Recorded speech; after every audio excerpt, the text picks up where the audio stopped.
Friends, you are welcome to Edu Search. आज का हमारा टॉपिक है इंडस वाटर ट्रीटी। तो इसमें हम डिस्कस करेंगे ये न्यूज़ में क्या है और इंडस वाटर ट्रीटी कब कैसे क्या हुई, और उसके बाद हम इसमें जो भी चैलेंजेस हैं वो डिस्कस करेंगे। आफ्टर दैट कंक्लूजन जैसा कि इसमें दे रखा है। तो सबसे पहले देख लेते हैं ये न्यूज़ में क्यों है। क्योंकि अभी हाल ही में इंडस कमीशन की 118वीं मीटिंग कहाँ पर, नई दिल्ली में हुई है। इसमें क्या क्या इसके हाईलाइट्स हैं, तो हाईलाइट्स में पहला दे रखा है यहाँ पर कि पाकिस्तान ने ये एश्योर किया है कि जो उसका फाजिली का ड्रेन है उसको वो बिल्कुल फ्री फ्लो करेगा, उसका फ्लो फ्री कर देगा। क्योंकि उसमें समस्या क्या आ रही है, पाकिस्तान से होकर ये इंडिया में एंटर करती है ये वाली फाजिलिका रिवर और जाके सतलुज में मिलती है। तो फाजिलिका में क्या है, पाकिस्तान में बहुत ज़्यादा इसमें अनट्रीटेड वाटर डाला जाता है, जिसकी वजह से इसमें ब्लॉकेज हो गया है और बहुत ही ज़्यादा पॉल्यूशन इंडिया की तरफ आ रहा है, पॉल्यूटेड वाटर। तो ये पाकिस्तान ने बोला है कि हम जहाँ तक हो सके हम इसको ट्रीट करेंगे और ये एश्योर करेंगे कि जो पानी उस सतलुज में जा रहा है उसको पानी अच्छा मिले और ये ब्लॉकेज खत्म हो। सेकंड यहाँ पर दे रखा है कि इंडिया ने भी कुछ बातें बोली हैं, एश्योर किया है कि जो इंडिया के हाइड्रो इलेक्ट्रिक प्रोजेक्ट्स हैं, तो उनमें जैसे कि एक पाकलदुल है, कीरू है, लोअर करनाई है,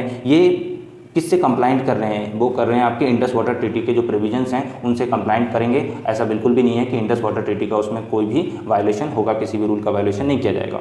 तो जो पाकलदुल है ये चिनाब रिवर की जो सहायक नदी है उस पर प्रोजेक्ट बनाया जा रहा है, और कीरू जो है ये चिनाब नदी पर बनाया जा रहा है। इसके अलावा जो लोअर कलनाई रिवर है ये चिनाब की ही एक सहायक नदी है और उस पर ये बनाया जा रहा है। आगे इसमें दे रखा है किसके बारे में, इंडस वाटर ट्रीटी के बारे में। तो इंडस वाटर ट्रीटी क्या है हम देख लेते हैं। तो ये आपको पता होगा कि 1960 में ये साइन हुई थी इंडिया और पाकिस्तान के बीच में, और इसमें जो मध्यस्थता की थी वो किसने की थी, वो मध्यस्थता वर्ल्ड बैंक के द्वारा की गई थी। इसमें ऑब्जेक्टिव क्या होगा इसका, तो किस तरीके से एक दूसरे के हितों को ध्यान में रखते हुए वाटर को यूज़ किया जाएगा, और जितना वाटर पाकिस्तान में जाना है उतना वहाँ जाएगा, इंडिया में जितना रहना है उतना रहेगा। तो इनमें ये सब बातें की गई थी। And after that what, provisions for sharing of river water.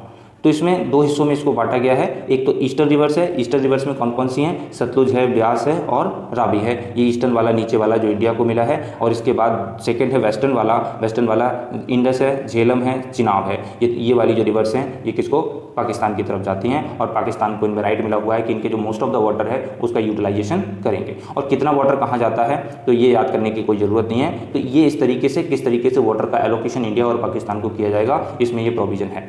After that क्या दे रखा है कि India has the right under the treaty to generate hydro electricity. India क्या कर सकता है कि इन रिवर्स पे जो ऊपर जो पाकिस्तान की तरफ जा रही है, इस ट्रीटी में ये मेंशन किया गया है कि इंडिया उसमें हाइड्रो इलेक्ट्रिसिटी बना सकता है। लेकिन उसमें अगर पाकिस्तान को लगता है कि ये किसी तरीके से इस ट्रीटी का वायोलेशन कर रहा है तो वो उसके अगेंस्ट आवाज़ उठा सकता है। किसके सामने, जो मध्यस्थता करेगा उसी के सामने, वर्ल्ड बैंक के सामने ये अपनी आवाज़ उठा सकता है और ये पूरी दुनिया के सामने आएगा।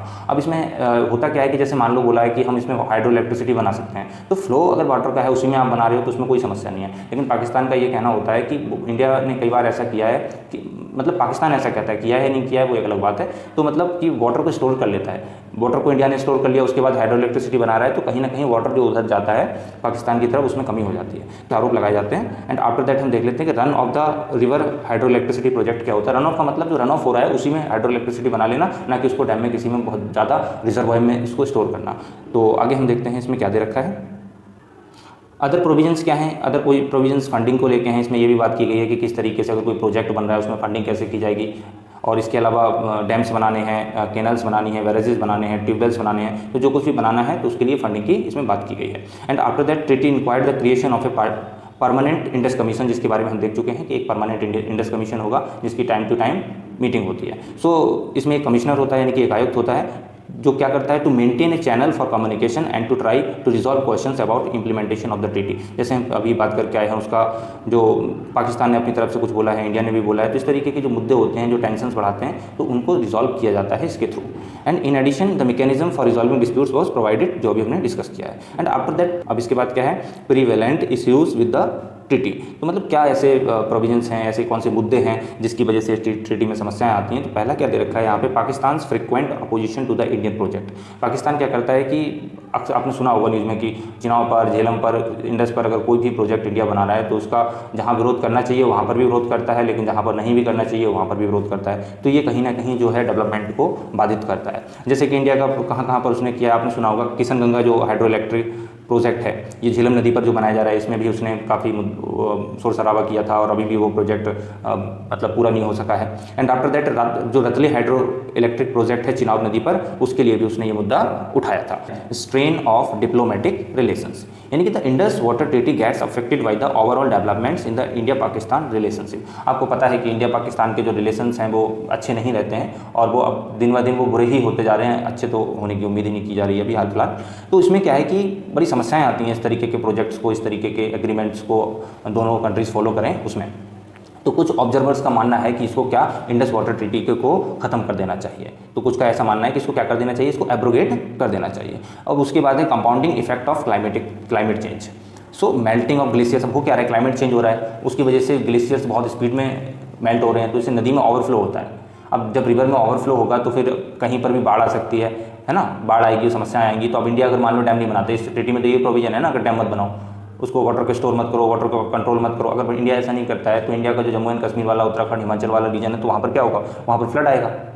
तो अब जब फ्लड आएगा तो इंडिया कुछ ना कुछ तो करेगा ना। तो ये ट्रीटी के प्रोविजंस में या तो सुधार किया जाए, या कुछ एक्सपर्ट्स का मानना है कि इसको एब्रोगेट। अब इसमें थर्ड क्या है, conflict resolution method through a third party guarantor, यानी कि कौन है इसमें, जो वर्ल्ड बैंक है वो थर्ड पार्टी गारंटर है। अब इसमें ऐसा कुछ डिफाइन नहीं किया गया कि भाई इस तरीके से अगर आप कर रहे हो, बिल्कुल क्लियरली डिफाइन नहीं है कि वायलेशन कर रहे हो आप इस ट्रीटी का, तो वर्ल्ड बैंक भी इसमें समस्या में आ जाता है। और भाई अगर सीजनल अगर बारिश हो रही है ज़्यादा, है ना, बारिश अगर ज़्यादा होगी तो वहाँ पर फ्लड वगैरह आएगा, तो इंडिया भी कुछ अपनी तरफ से करेगा, कदम उठाएगा, तो वहाँ पर भी वायलेशन का मान लिया जाता है कि वायलेशन इंडस वाटर ट्रीटी का, और पाकिस्तान जो अंतर्राष्ट्रीय स्तर पर है भारत की छवि कमजोर करने की कोशिश करता है। एक ये भी समस्या सामने आ रही है। एंड आफ्टर दैट क्या है, no regular data sharing as plan in the treaty, जैसे कि ट्रीटी में प्लान किया गया था कि इसके प्रॉपर डेटा शेयर किया जाएगा, लेकिन ऐसा नहीं होता है कि पूरा डेटा शेयर किया जाए, कुछ हद तक डेटा छिपाया भी जा रहा है, ऐसा एक्सपर्ट्स का मानना है, और इसमें ये मुद्दा उठ के आता है। उसके बाद दे रखा है वे फॉरवर्ड, यानी कि आगे क्या है वो हम देख लेते हैं। वे फॉरवर्ड में क्या दे रखा है, में ये बता रखा है कि ग्लोबली एडवोकेटिंग इंडियाज पोजिशन, यानी कि पाकिस्तान क्या करता है, अंतर्राष्ट्रीय स्तर पर भारत को कमज़ोर दिखाने, मतलब कमज़ोर करने की कोशिश करता है कि ये वायलेशन कर रहा है, इंडिया ह्यूमन राइट्स का ध्यान नहीं रखता है, इंडिया जो जिस तरीके से ट्रीटीज़ की जाती हैं उनको वायलेट करता है। तो ये इसके अगेंस्ट बोलने के लिए, इसके विरोध में भारत के पास काफ़ी अच्छे तर्क हैं। तो उन तर्कों में क्या है, जैसे कि एक यहाँ पर दे रखा है कि इंडिया का जो इंडिया क्या है, अपर रिपेरियन में आता है। पहले रिपेरियन समझ लो क्या, मान लो ये एक रिवर फ्लो करके यहाँ से आ रही है, ठीक है, तो और यहाँ पे क्या है, ये एक पर्टिकुलर कंट्री 1 है, ये पर्टिकुलर कंट्री 2 है। तो ये जो ऊपर वाला हिस्सा है ये अपर रिपेरियन में है और ये लोअर रिपेरियन में है। अब ये वाला जो पर्टिकुलर कंट्री है वो तो अपना कितना भी पानी रोक सकता है, कुछ भी कर सकता है अगर कोई ट्रीटी ना हो, है ना। तो इंडिया के बारे में ये बताया जाता है, ये डेटा है कि ये केवल जितना भी उसको यूटिलाइज करना चाहिए उसका केवल 93% यूटिलाइज कर रहा है। तो भाई कहाँ से वायलेशन हो गया। और हाइड्रो इलेक्ट्रिसिटी के बारे में भी बताया जाता है कि जितना यूटिलाइजेशन करना चाहिए वाटर का हाइड्रो इलेक्ट्रिसिटी बनाने के लिए, उसका ओनली 25% ही इंडिया यूटिलाइज कर रहा है। तो पाकिस्तान ये जो आरोप लगा रहा है ये सही नहीं है। तो ये पक्ष इंडिया अंतर्राष्ट्रीय स्तर पर अपना रख सकता है। सेकंड क्या है, seeking cooperation. So efforts could be made to seek cooperation with Pakistan in areas wherever it is possible. For example, Article 7 of the Indus Water Treaty talks about the future cooperation and calls for taking up joint studies and engineering works on the rivers. यानी कि कहने का मतलब बस इतना ही है कि आगे जो भी इन मुद्दों, नदियों से संबंधित जो भी विवाद आते हैं, जो भी इनमें डेवलपमेंट्स किए जा सकते हैं जिससे कि दोनों को फायदा हो, तो वहाँ कॉपरेशन की ज़रूरत है, ना कि झगड़े की ज़रूरत है। एंड आफ्टर दैट अप्रोच, यानी कि अप्रोच को चेंज करने की ज़रूरत है। किस तरीके की अप्रोच, अभी क्या है, ओवरऑल होलिस्टिकली इंडस वाटर का जो पूरा सिस्टम है उसको देखा जाता है, लेकिन क्या देखने की ज़रूरत है, पर्टिकुलर एरिया के हिसाब से दोनों को काम करने की ज़रूरत है कि इस पर्टिकुलर एरिया में कितना वाटर जरूरी है, कैसा वाटर जरूरी है, यहाँ पे हाइड्रो इलेक्ट्रिसिटी पे कैसे अच्छे से दोनों मिलकर काम कर सकते हैं कि दोनों को फायदा हो। तो एक क्या है कि लोकल लेवल पर, यानी कि सब रीजनल लेवल पर काम करने की ज़रूरत है, सब बेसन लेवल पर काम करने की ज़रूरत है, जिससे कि दोनों का सोशियो इकोनॉमिक डेवलपमेंट हो सके। एंड आफ्टर दैट क्या है, फ्रॉम रैशनैलिटी टू रिलेशनैलिटी। इसका मतलब क्या है, रैशनैलिटी का मतलब है वाटर शेयरिंग और रिलेशनैलिटी का यहाँ पे मतलब है बेनिफिट शेयरिंग, यानी कि इनको केवल वाटर शेयरिंग पर ध्यान देने की जरूरत नहीं है बल्कि बेनिफिट शेयरिंग पर ध्यान देने की जरूरत है। अब वाटर शेयरिंग कर रहे हो आप, मान लो पाकिस्तान की तरफ पूरा चला जा रहा है, अब वहाँ पे क्या हो रहा है, पूरा पानी वो ओशन में चला जा रहा है, तो ना तो वो यूटिलाइज कर पा रहा है ना इंडिया यूटिलाइज कर पा रहा है। भाई ऐसा नहीं होना चाहिए, बल्कि बेनिफिट शेयरिंग पर बात होनी चाहिए कि दोनों में से उस पानी को ज़्यादा से ज़्यादा यूटिलाइज किया जाए अच्छे से, कि दोनों को भी उसमें बेनिफिट हो। तो ये अप्रोच को चेंज करने की जरूरत है। एंड आफ्टर दैट थर्ड क्या, रीनेगोशिएटिंग द ट्रीटी। अभी हमने देखा था क्लाइमेट चेंज की वजह से तब की 1960 की परिस्थिति परिस्थितियाँ अलग थी, आज की परिस्थितियाँ अलग हैं, तो उस हिसाब से क्या करने की ज़रूरत है कि इसको रीनेगोशिएट किया जाए, यानी कि फिर से संधि पर विचार किया जाए कि इसमें क्या संशोधन किए जा सकते हैं। एंड आफ्टर दैट हम आगे बढ़ते हैं। अब इसके बाद है incorporate contemporary principles of international water course laws such as Helsinki rules. तो इंटरनेशनल जो रूल्स हैं, लॉज हैं, उनको यहाँ पर फॉलो किया जाए, उनके जो प्रिंसिपल्स हैं उनसे कुछ सीखा जाए। जैसे कि यहाँ पे हेलेंस्की का एग्जांपल दे रखा है। हेलेंस्की जो है वो किस लिए है, वो है assert the rights of the all bordering nations to an equitable share in the water resource, यानी कि वाटर रिसोर्सेज को किस तरीके से शेयर किया जाए बॉर्डरिंग नेशंस के बीच में, वो इक्विटेबल शेयर करे, है ना।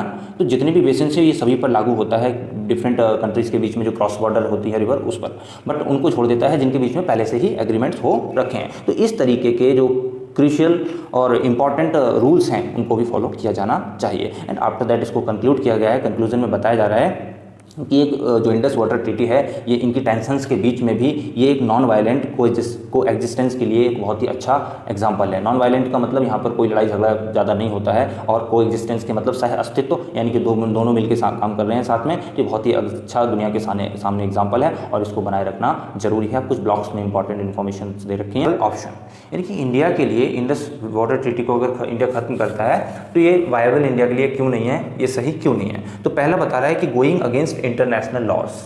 तो ये इंटरनेशनल लॉज के अगेंस्ट है। उनके हिसाब से क्या है कि दो कंट्रीज़ के बीच में अगर इस तरीके की कोई ट्रीटी हुई है तो उसमें एक कंट्री अपने आप से अलग नहीं हो सकता है जब तक कि दोनों कंट्री ना ऐसा चाहें। तो उसके हिसाब से सेकंड क्या है कि effect on India's other lower riparian state, जैसे कि लोअर रिपेरियन में कौन है, बांग्लादेश है। तो बांग्लादेश भी इससे कहीं ना कहीं डर जाएगा, क्योंकि most of the water Bangladesh को जो जाता है वो इंडिया से ही जाता है। तो इस तरीके के इफेक्ट भी पड़ सकते हैं। And after that China's cooperation on hydrological data, यानी कि ब्रह्मपुत्र रिवर जैसे हमारी है और भी जो रिवर्स हैं जो तिब्बत से होते हुए इंडिया में आ रही हैं, तो चाइना भी अपना ये मुद्दा उठा सकता है और यहाँ पर इंडिया के अगेंस्ट वाटर को रोक सकता है। जो हमारी संधि चल रही है उस मतलब जो कॉपरेशन चल रहा है चाइना और इंडिया के बीच में, तो वो भी बाधित हो सकता है। रखा है India's current mechanism of cooperation in river water sharing with other countries. इसमें इंडस के बारे में हम देख चुके हैं, ये गंगा का दे रखा है सिस्टम, ये पूरा ब्रह्मपुत्र का सिस्टम दे रखा है। तो इसमें क्या लिखा हुआ है हम उसको देखते हैं, की जरूरत नहीं है। इंटरनेशनल रिलेशंस में पर्टिकुलरली आप अगर इंडिया नेपाल का है, इंडिया चाइना का है, इंडिया बांग्लादेश है, इंडिया भूटान का है, तो उसके लिए आप ये आराम से रीड कर सकते हैं और इसको याद कर सकते हैं। तो उसमें ऐसा कुछ भी नहीं है जो आपको समझाने की जरूरत है, जस्ट इसको रीड कर लो, फालतू में हम वीडियो को लंबा नहीं करेंगे। सो आई थिंक दैट आपको यहाँ तक अच्छे से समझ में आया है। So thank you very much.